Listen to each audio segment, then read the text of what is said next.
Imagina un instante, un estruendo así en el cielo, un relámpago. Y no solo ilumina el cielo, sino que resuena a través de los siglos, ¿no?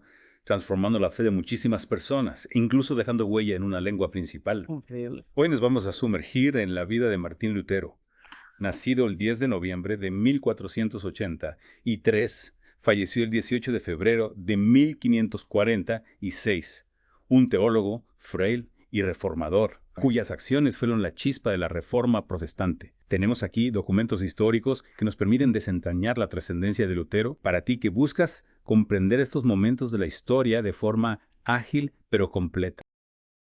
Nuestra misión en este análisis, en este deep dive, es extraer de esta biografía las claves para entender por qué su vida, sus actos fueron tan significativos. Para los que nos escucháis y que preferís una comprensión profunda, pero sin abrumaros por el exceso de detalles, esta inmersión en la biografía de Martín Lutero os va a ofrecer justo eso. Las claves para entender su impacto duradero en la fe, en la sociedad e incluso, como veremos, en el propio idioma alemán. Nuestra tarea hoy es extraer de estos documentos los puntos más importantes de su vida y su significado histórico. Empecemos por el principio. Martín Lutero nació en Isleben, Sajonia, lo que hoy es Alemania, Ajá. en 1483. Su padre, Hans Luther, era minero y tenía grandes aspiraciones para su hijo. Quería que fuera jurista, Sí, un camino muy distinto al que finalmente tomó. totalmente. ¿Qué nos dicen los documentos sobre sus primeros años? Bueno, los documentos históricos nos muestran que Hans Luther era un hombre ambicioso e invirtió en la educación de su hijo, algo poco común para la época, viniendo de una familia humilde.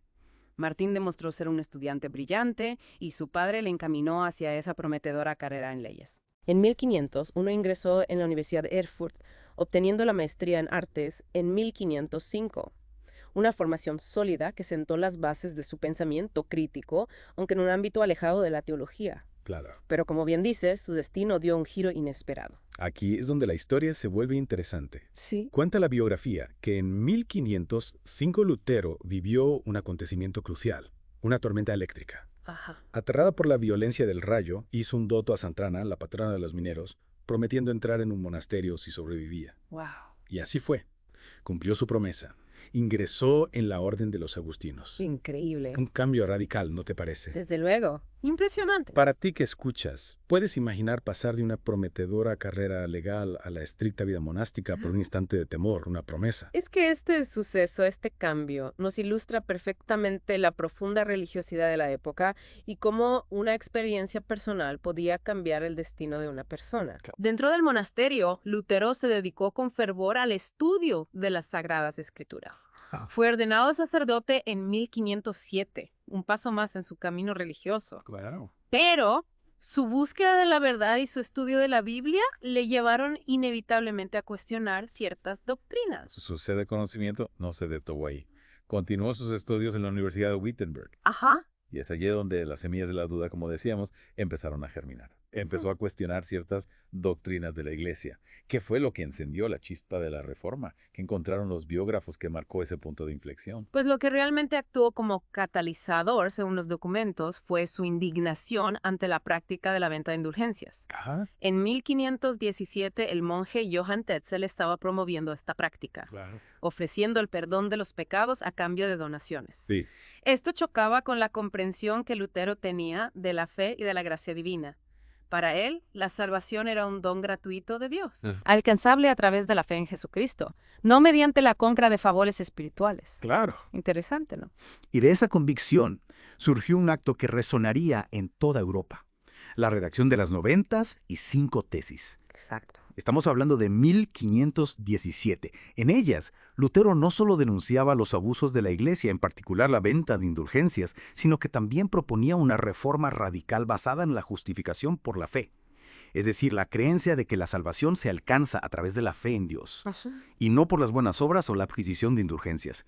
¿Qué nos dicen los historiadores sobre la recepción de estas tesis? Lo fascinante aquí es la rapidez con la que estas ideas se difundieron, Claro. gracias a la imprenta, Claro. generando un debate teológico que la Iglesia no pudo ignorar.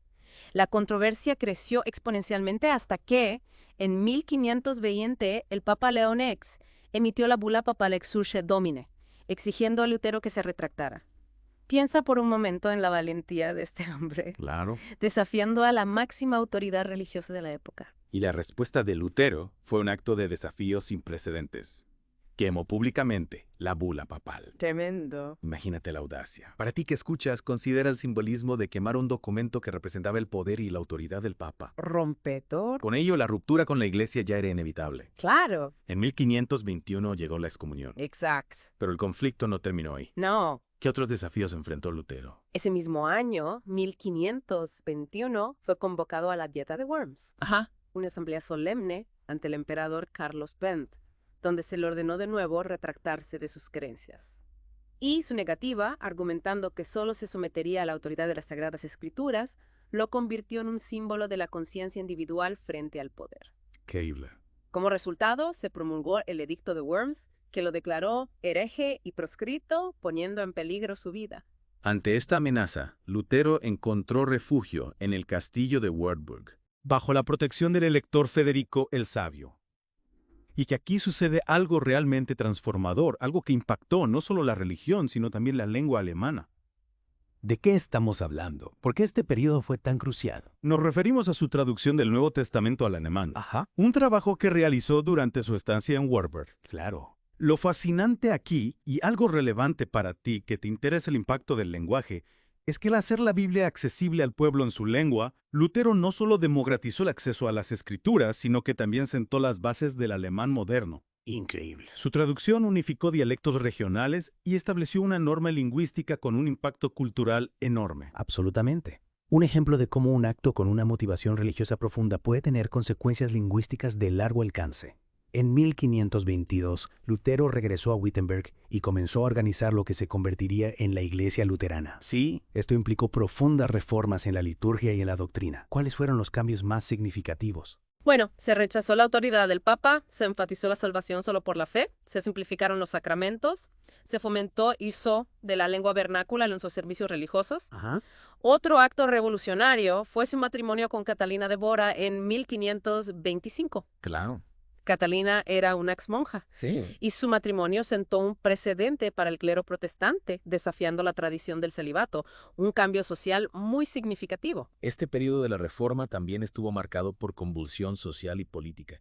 Entre 1524 y 1525 tuvo lugar la Guerra de los Campesinos Alemanes. Sushi. Aunque inspirados en parte por las ideas de Lutero, los campesinos llevaron sus demandas a extremos que él no apoyó. Cierto. ¿Cómo reaccionó Lutero ante este levantamiento? Lutero se opuso firmemente a la revuelta y apoyó su represión por parte de los príncipes. Ah. Esta postura generó muchas críticas y sigue siendo objeto de debate. Muestra la complejidad de este movimiento, ¿no? Donde las interpretaciones de la libertad religiosa podían derivar en demandas que iban más allá de lo que Lutero consideraba aceptable. A pesar de estas controversias, Lutero continuó su labor de escritura y predicación, consolidando la Reforma. Obras como La Libertad Cristiana o El Catecismo Menor, que se publicaron más tarde, jugaron un papel fundamental en el luteranismo. Finalmente falleció en Eisleben el 18 de febrero de 1546. ¿Cuál dirías que fue su legado más perdurable? Bueno, su legado es innegable. Transformó el cristianismo, abrió un camino hacia la libertad de conciencia y la interpretación personal de la fe. Su desafío a la autoridad tuvo consecuencias profundas en la historia de Europa y del mundo. Sentó las bases para el pluralismo religioso, contribuyó al desarrollo de las libertades individuales. Y como hemos comentado, su traducción de la Biblia tuvo un impacto enorme en el idioma alemán moderno. Increíble. Para ti que nos escuchas, espero que esta inmersión en la vida de Martín Lutero te haya ofrecido esa comprensión de cómo un individuo, con sus convicciones y su valentía, pudo cambiar de forma radical el panorama religioso o incluso lingüístico. Es asombroso cómo sus acciones en el siglo XVI siguen resonando hoy en día. Totalmente. Y esto nos lleva a una reflexión final. Considerando el impacto profundo de la traducción de la Biblia por Lutero, ¿qué otros eventos históricos te vienen a la mente que demuestren esa conexión entre movimientos religiosos y la evolución del lenguaje?